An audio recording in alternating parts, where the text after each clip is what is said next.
What's up, YouTube, and welcome back to the channel.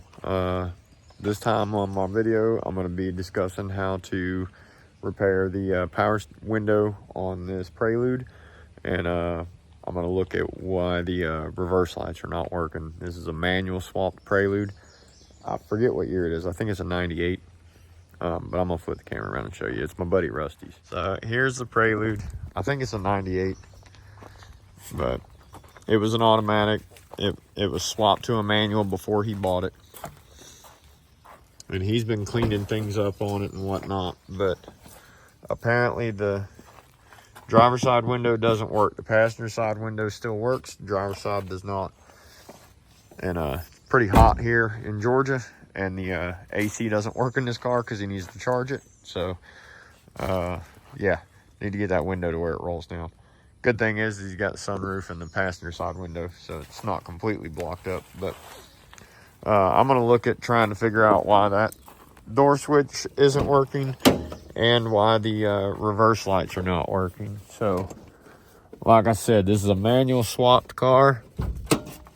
So, I don't know who did the swap. I don't know what they did to the wiring for the neutral safety switch. I'm going to try and figure that stuff out and see what I can come up with. So, we'll see. Alright guys, so the first thing I'm going to check on the Honda is I'm going to check the fuse for the power windows. There's the fuse panel for 98 Honda Prelude. But there's the fuse panel. It's located right here in the footwell and the kick panel. And it's this back fuse. You can see the yellow 20 amp. It's the one right next to it. But the yellow 20 amp is the passenger side window. So even though it physically looks okay, I'm still going to test it with my meter to make sure it's good. As long as that tests good, then I'm going to check for 12 volts on each side of where the fuse plugs in, between that and ground. And as long as there's 12 volts there, then I'm going to remove the door panel and see if we have power at the switch. If we have power at the switch, then I'm going to move to the motor and see if I've got power at the motor. So to do a resistance test, I just have a basic multimeter that I've purchased at Home Depot. And you just set it to ohms or diode. And then you can actually have it as audible. And then you just switch through the function depending on what you want to set it at. I can read it in ohms, or I can have it where it beeps. If it beeps, it'll show a different little reading on there. But all it does is if there's continuity between the two leads, it'll beep to tell you that it's a closed circuit. So that's what I'm going to do. Okay, so the fuse is checking good. I'm sorry that I didn't record me doing it because I don't have a tripod out here to hold my camera. But now that it's passed that test, I'm going to take and set my setting to direct current, which on this meter, you have one with a wavy line, and that stands for alternating current. And then the one with the straight line and dashed line underneath is direct current. And since we're working on a car, it's direct current. Everything's going to be 12 volts or less in this car. So now we're going to check for voltage on both legs. So I'm going to take my red lead and I'm going to plug it in where the prong of the fuse leads go in. So I'm going to plug it into this one and I'm going to plug it into this one at a time. And I'm going to check for voltage with and without the key turned on to see if I have voltage on because only one of them should have voltage unless the fuse is put in there. So then once I find the leg that has voltage without the fuse, then I'll put the fuse in there and I'll measure on the back side of the fuse against the metal tang on the back and just make sure that I've got voltage transferring from leg to leg. Then I'll move on to the door. But I'll put the red lead in the prong in there, and then I'll take my black lead and I'll touch it against ground, which there's a ground screw right there. So I'll touch it to that ground, and then I'll put my other lead into the fuse panel and see what my voltage is with the key turned on and without the key turned on in both locations for the fuse. And then that'll tell me if I'm getting power across it. Okay guys, I'm going to do my best to try and show what I'm doing to do these tests. So, let's see. where's that fuse at? It's this one. So I'm gonna pop the fuse back out. All right, there's the fuse. So now I'm gonna test it with the ohm meter. Put it in the middle setting, which is resistance, and it's on beep. So if I touch the two leads together, okay, it's not on beep, hold on.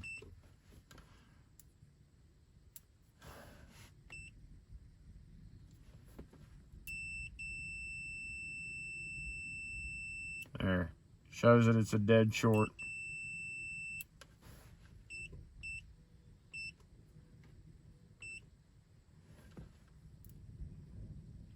But that right there shows it's a dead short, which is what I really want to see. So now all I'm doing is checking one leg to the other leg, and I have infinite resistance, which is good. So now what I'm going to do is I'm going to switch it to DC voltage, which is the one with the straight line over it.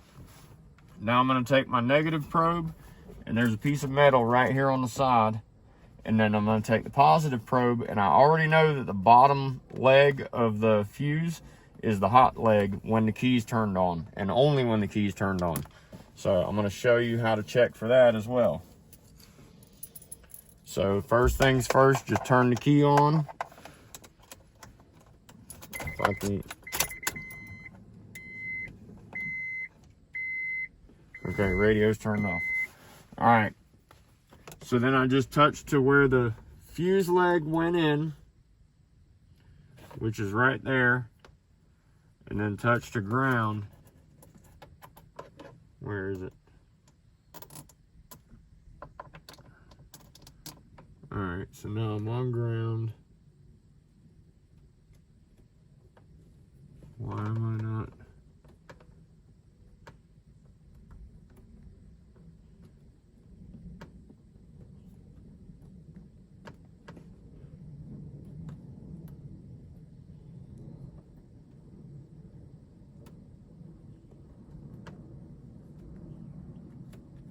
Damn it.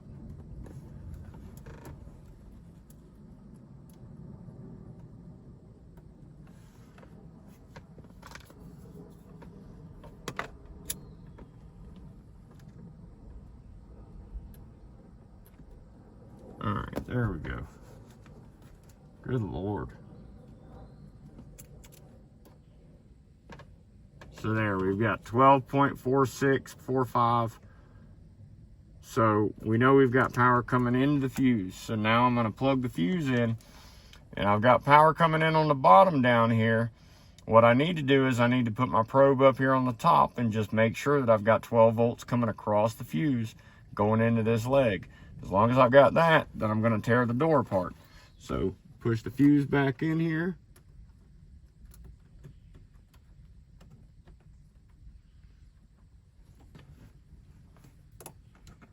Keep your finger on it if it's dark so that you don't have to have a second light.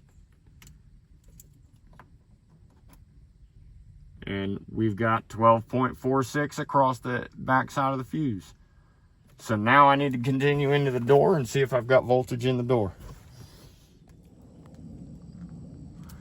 All right, in order to remove the door panel, you need to first remove the speaker grill cover, which is right there, and all it does is pull off. Once you do that, you need to remove the speaker, and then there's several other bolts in there, or not bolts, but screws that you need to remove, which you'll see in a second, but you're probably not gonna be able to actually see me get the bolts out just because it'll be too hard for me to do camera work. But you'll be able to see the location of each one of them because of where my body will be in the way, but you're not gonna be able to see me taking out some of them.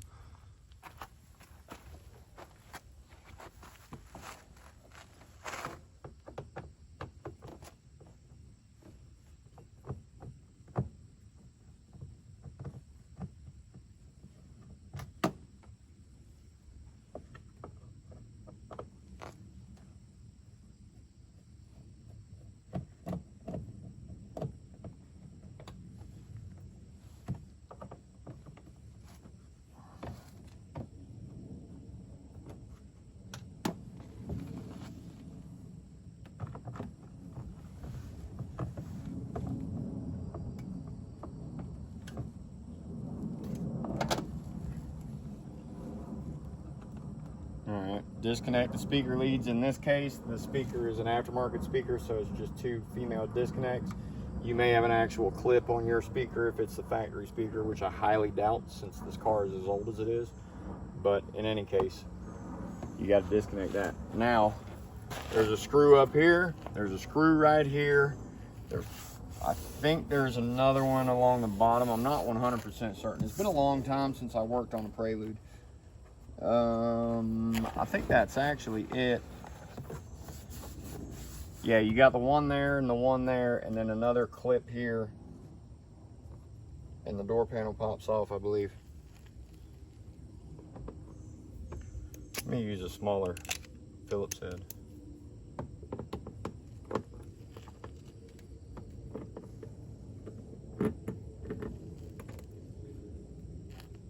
Just a little FYI. Aside from this knife, this is my most used tool. This is my most used tool. This is my second most used tool. And it's because I have Phillips head and flat, small and big on both sides of this, and a nut driver, 1/4 inch nut driver and a 5/16 nut driver. But this is my most used tool right here. And I got it at a Home Depot. I've got like 7 of them. And I love these things.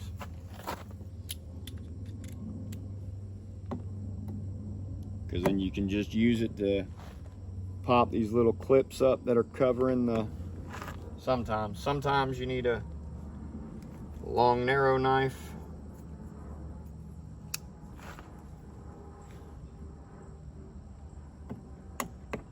Pop that clip up, and now we can get to that screw.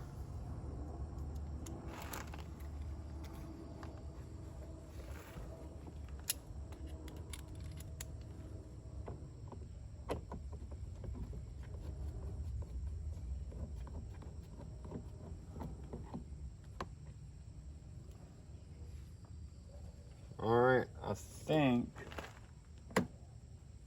think that's everything. I need to go look in my manual just to be sure, because I don't want to break anything. So I'm gonna go double check in the manual before I go yanking on this thing. Alright, so there's 3 additional screws. One right here, one right there, and one right there. Take those out, and now once I take those out, I should be able to pull the tape. So you have to pull this panel out and then disconnect that rod right there. So in order to disconnect it, I'm gonna do my best to film this. You roll the clip over.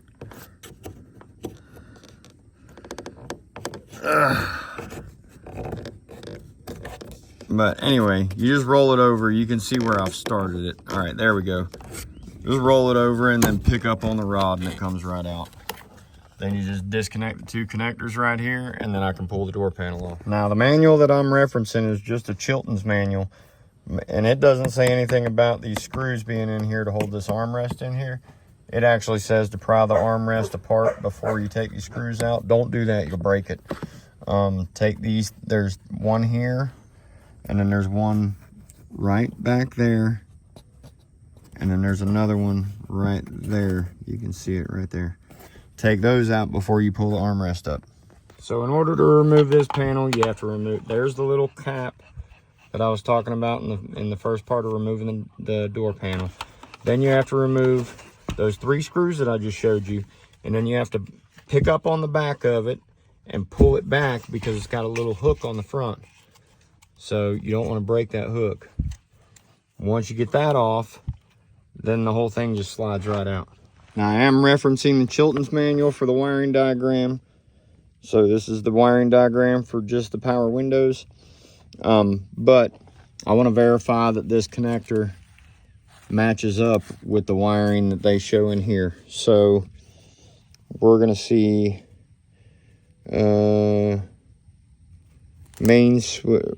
door multiplex control unit. So that's going to be the one that has the most wires going into it. So white and yellow. All right, guys, so after some figuring it out, the blue connector is all of the wires for the power window switch. The red and yellow wire and the red and blue wire go down to the power window motor. And then there's also a black and a red and white, I think. Yeah, red and white and a black that are going to the physical motor itself.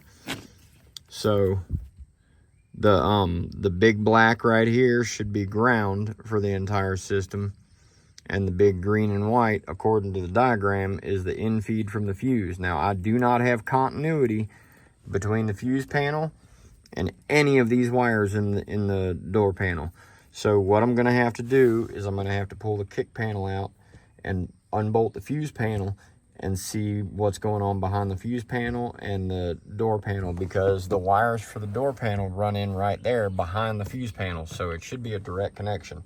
So I just need to see if there's maybe a broken wire back there, or if a mouse has gotten a hold of something or what, or something, maybe something's fried or what. But yeah, I got to pull this corner out right here. So the first thing I'm going to have to do is remove the foot rest right there.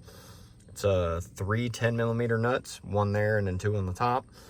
And then I'll have to remove the kick panel, and I'll have to unbolt the hood pop. And after the kick panel's off, then I'll be able to unbolt the fuse panel and pull it out a little bit. But before I do that, I'm going to disconnect the battery, because up until this point, I didn't really need to worry about it. But once I start having to unbolt the fuse panel, I need to disconnect the battery so I don't fry anything. All right, so it's the next morning and I'm back at it. I went ahead and removed the foot stop.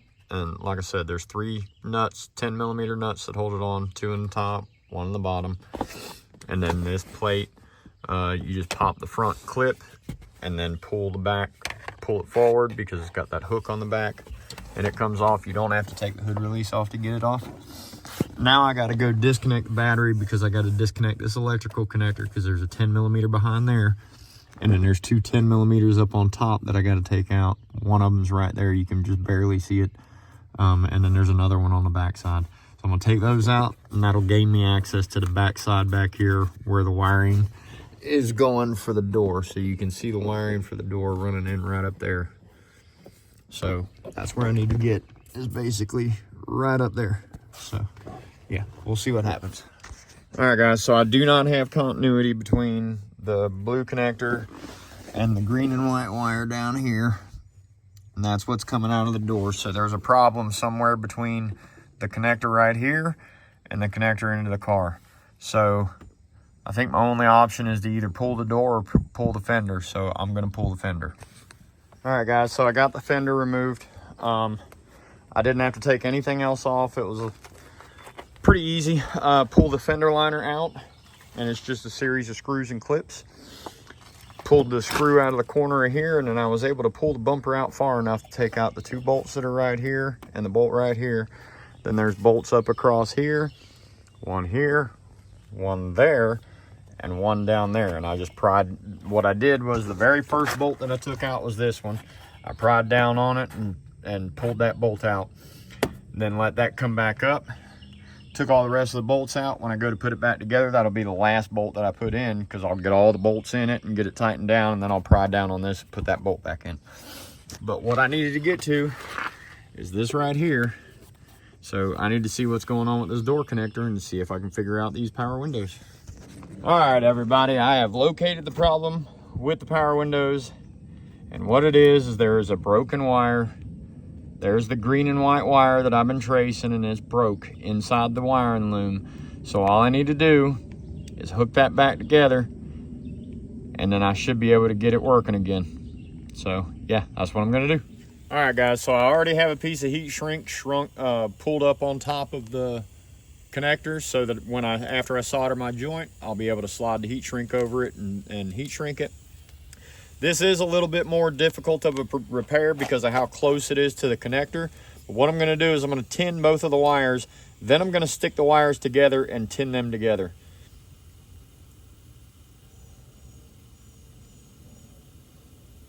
Oh, come on. There we go. All right.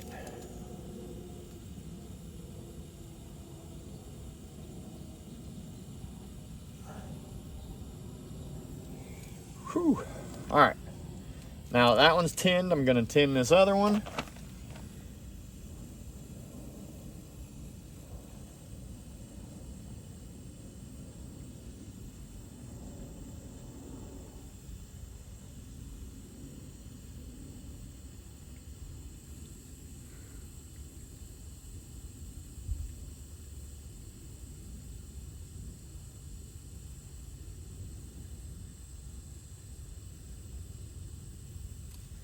Sometimes these wires don't like tinning until you get them super freaking hot.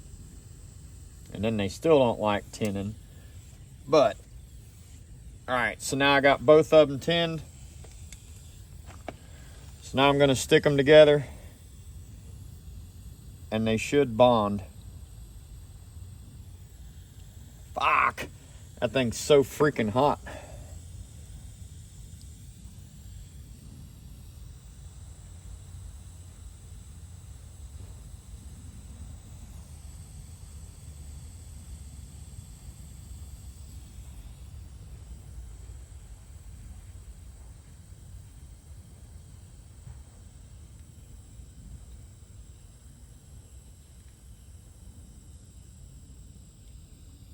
Shit.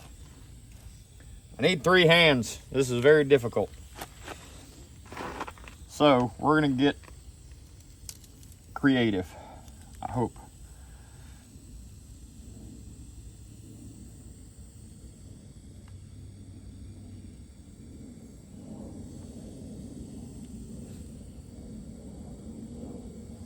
Ah, that burner is right on my freaking fingers. Ah, don't melt the connector.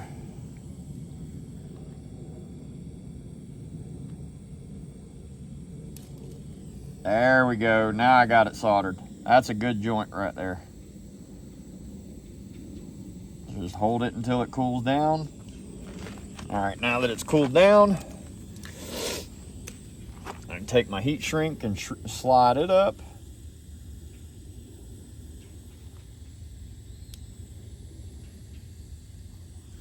And then use the burner on the soldering iron to shrink the heat shrink.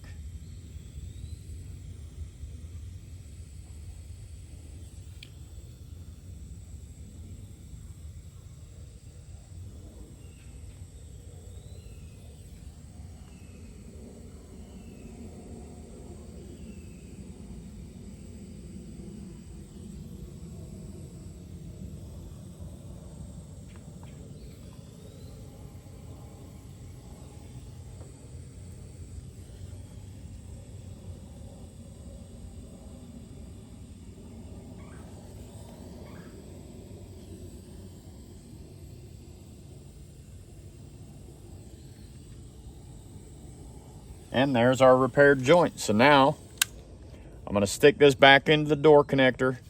I'm going to hook up the window switch. I'm going to bolt the fuse panel back in. And then I'll hook the battery back up and test the window. All right, guys. So wound up having a bad master switch for the power windows and that broken wire. So now the window actually rolls down. So got it working. Rolls down auto, rolls up manual like it's supposed to. It even controls the passenger window, which it wouldn't do before.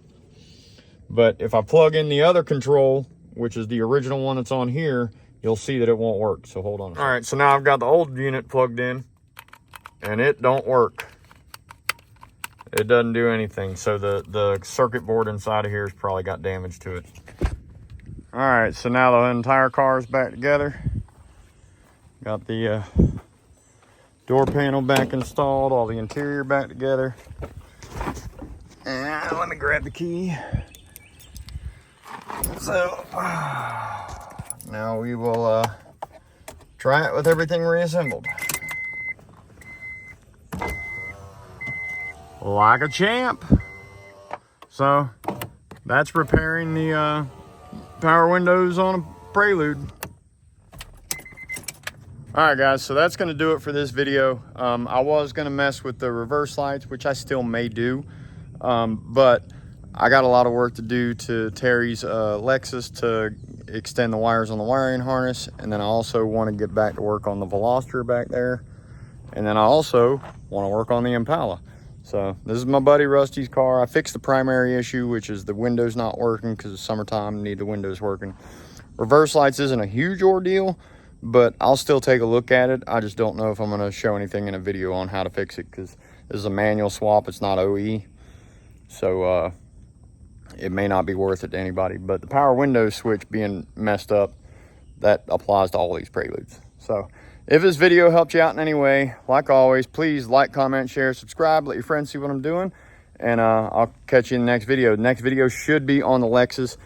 We should be getting the wiring harness done and get the motor back into the car, and start buttoning up on that. And then after that, it'll either be the Impala right here, or it'll be the Veloster back there. So I'll catch you in the next video. Have a great one.